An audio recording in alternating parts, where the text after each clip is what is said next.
Bonjour et bienvenue dans cette nouvelle vidéo. Je n'ai toujours pas de nom, mais discutons. Voilà, merci énormément pour l'accueil que vous avez, fait à la dernière. Je m'attendais pas à ce que, ça vous plaise autant, mais je suis ravie que ça le soit.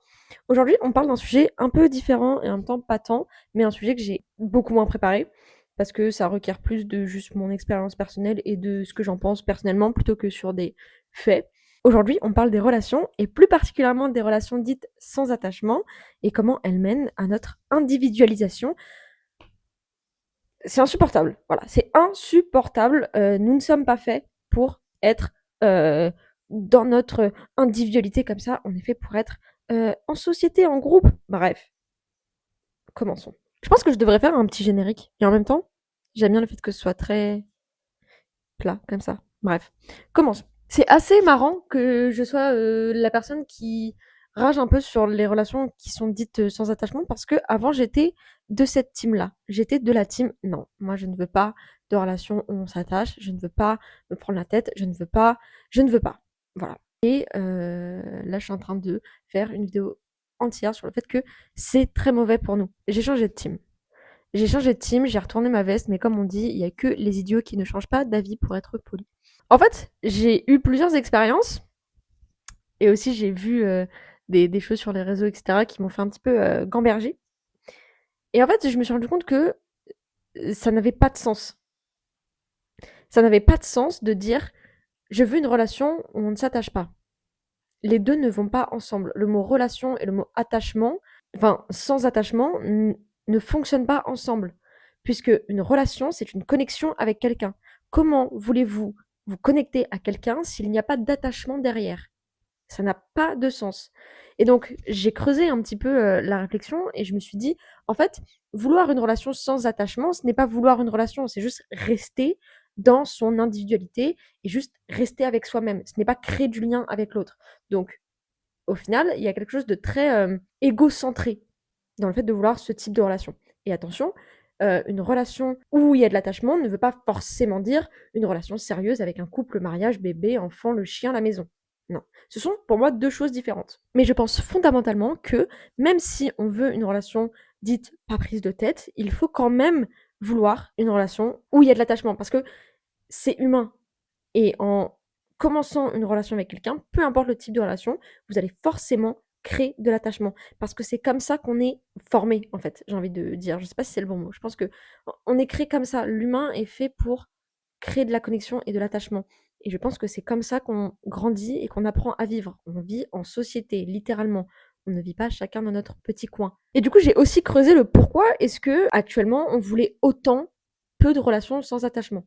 Et je me suis beaucoup basée aussi sur mes expériences à moi de pourquoi est-ce que je ne voulais autant pas de relations sans attachement. C'est juste parce que c'est la peur qui mène tout ça. Et c'est normal d'avoir peur. Mais si j'ai peur, c'est que ça compte. Si j'ai peur, c'est que ça compte. Mais je pense que ça vient du fait que on a trop peur de se dévoiler et aussi on a peur, peut-être, je sais pas, de la vulnérabilité. Moi, je sais que c'est mon cas. J'ai trop peur d'être vue, j'ai trop peur d'être entendue, etc. Mais je pense que c'est comme dans tout et que chaque relation après nous nourrit et que si on ne va pas à la recherche et j'ai pas le mot, à la rencontre, si on ne va pas à la rencontre de cette connexion, on ne peut pas évoluer avec soi-même, mais aussi avec l'autre. J'ai vu un TED Talk il y a pas longtemps, enfin en préparant un petit peu cet épisode parce qu'au début je voulais vraiment le préparer et en fait après en fait j'arrivais pas à trouver des trucs qui m'inspiraient vraiment. Je me suis juste basée sur moi et mes expériences et aussi celles de mes copains, etc. Enfin de mon entourage. Mais du coup j'avais quand même regardé un TED Talk, bref.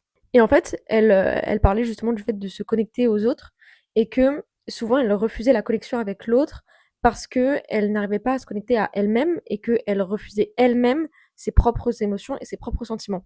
Et là, j'ai été très d'accord. Je pense que parfois, on refuse la connexion à l'autre parce qu'on n'arrive pas à se connecter à soi-même. Et il est aussi là le problème. Et je pense que c'est aussi pour ça qu'il y a plein de relations qui ne fonctionnent pas. Pourquoi je mets des guillemets? Non, non, il y a des relations qui fonctionnent pas, c'est un fait. Parce que il y en a un des deux dans la relation qui n'arrive pas à se connecter surtout à lui-même et du coup qui n'arrive pas à se connecter à l'autre. Sauf que, comme je l'ai dit en fait depuis le début, on ne peut pas faire une relation sans attachement. Une relation, il va forcément y avoir une connexion.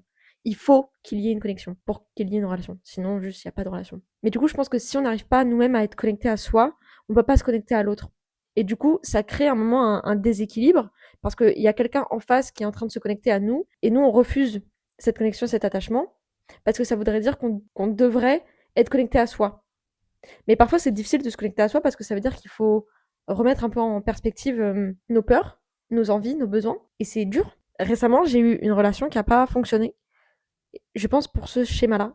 En fait, il y a eu une volonté de connexion. Et je pense que elle, comme moi, il y avait une connexion à nous-mêmes qui n'était pas faite. Et donc forcément, ça a mené à un déséquilibre. Et en fait, c'est surtout ça après qui m'a mené à tout ce cheminement de pensée parce que moi, j'arrivais pas à comprendre où est-ce que ça avait péché. Et je pense que ça a pas péché entre nous deux, ça a péché nous vis-à-vis de nous, moi vis-à-vis de moi et elle vis-à-vis d'elle. Mais ça, c'est un autre sujet. Bref. J'avais vu aussi un TikTok qui disait, enfin, qui parlait justement de ça. Et pareil, c'est ce qui a lancé ma réflexion de, en fait, notre corps et notre cerveau ne comprend pas ce truc de pas d'attachement. Ça n'a, ça n'a pas de sens pour lui. Et c'est ce que je dis énormément depuis le début, le fait que ça n'a pas de sens, mais parce que c'est réel, ça n'a pas de sens. Ça ne veut rien dire. Notre corps, lui, ne comprend pas ce truc de situationship. Lorsqu'on a une relation intime avec quelqu'un, lui, il voit un attachement et une connexion. Il ne voit pas ce truc de pas d'attachement, on se prend pas la tête, nanani, nanana. Non. Il voit juste une connexion, c'est chimique, c'est corporel, c'est tout. C'est tout ce qui se passe. Et pareil pour notre cerveau. Et après, c'est dur, justement, et dans ce truc de situationship, c'est dur d'être dans le on n'est rien, et pourtant, mon corps ressent quand même des choses, et il se passe quand même des choses, et pourtant, il y a pas de mots dessus, mais surtout, on ne peut rien mettre dessus. Là, je vous parlais d'une relation qui n'a pas abouti, et c'est une relation qui me peine énormément. Et en fait, c'est terrible parce que je peux rien mettre dessus. Je peux pas dire que c'était mon ex-copine. Je ne peux rien dire. Je peux juste dire que c'est quelque chose qui n'a pas fonctionné. Et c'est quelque chose qui n'a pas abouti. Et du coup, c'est ça aussi à chaque fois dans les relations et dans les situationships qui est compliqué. C'est que ce sont des choses qui n'aboutissent pas. Et du coup, notre cerveau se focus que sur ce qui n'est pas abouti. Et c'est pour ça que c'est aussi compliqué. Et, et beaucoup de gens sont là. Je mets plus de temps à me remettre d'une situationship plutôt que de mon couple qui a duré plus longtemps que cette dite situationship. Parce que ça n'a pas abouti, parce que ça n'a pas mené à quelque chose, parce qu'il y a eu constamment des barrières de on ne s'attache pas, on ne met pas ci, on ne met pas ça, mais dans les faits et dans ce que nous on a ressenti, il y a eu de l'attachement parce que c'est inévitable. On ne peut pas construire une relation sans attachement, sans connexion. Encore une fois, je reviens sur ce que je dis au début, mais c'est inévitable. Et c'est comme ça, et c'est tout.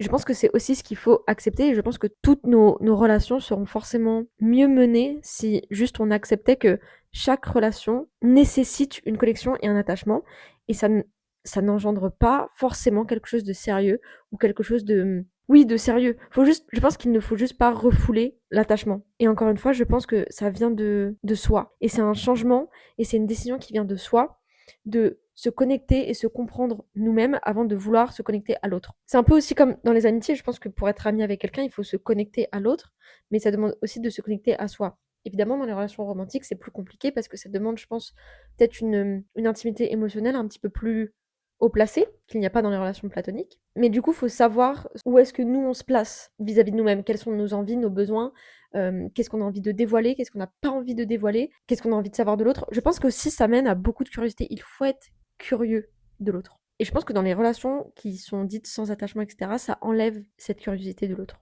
On ne se rattache en fait qu'à nous-mêmes et on met une barrière entre l'autre et nous-mêmes. Mais encore une fois, en fait, ce n'est pas une relation. Alors, je ne sais pas comment appeler ça, mais ce n'est pas une relation. Si on ne se connecte pas à l'autre, si on n'est pas curieux à propos de l'autre, alors ce n'est pas une relation. Peu importe que ce soit platonique ou romantique, juste ce n'en est pas une. Et quand je parle de se connecter à l'autre, c'est pas forcément, encore une fois, enfin, c'est pas ce fait d'être forcément intime émotionnellement, etc. Parce que encore une fois, ça peut être très compliqué et pour ma part, je sais que c'est aussi compliqué pour moi d'être intime émotionnellement avec quelqu'un. Mais se connecter, pour moi, c'est un large panel. C'est se connecter à travers la musique. En fait, c'est se connecter à travers l'art. Et je pense que l'art est la solution à tout. Mais autre sujet, c'est partager des choses. En fait, c'est être curieux à propos de l'autre. Et je pense qu'il faut être curieux. Il faut que les gens nous rendent curieux. Il faut que nous, on soit curieux. La curiosité mène à beaucoup de choses. Et si on n'est pas curieux de l'autre, même si l'autre en face a plus de mal à se donner, je pense qu'il faut que ça parte de nous. Il faut que ça parte de soi, mais du coup, pour être curieux de l'autre, il faut aussi être curieux de soi. Tout mène à ça. Et je trouve ça dommage qu'on soit dans une ère où l'attachement est mal vu, alors que c'est tout ce qu'on est censé faire en tant qu'être humain, je pense. C'est se connecter aux autres, partager, être curieux et aimer. Et je pense que c'est un épisode beaucoup plus court que celui que j'ai fait avant, mais j'avais vraiment envie de parler de ça parce que c'est quelque chose qui devient très important pour moi. N'oubliez jamais que si vous avez peur, c'est que ça compte et c'est super. Et c'est quand vous avez peur qu'il faut y aller. Aimer quelqu'un, peu importe la manière dont vous l'aimez, c'est jamais une perte de temps.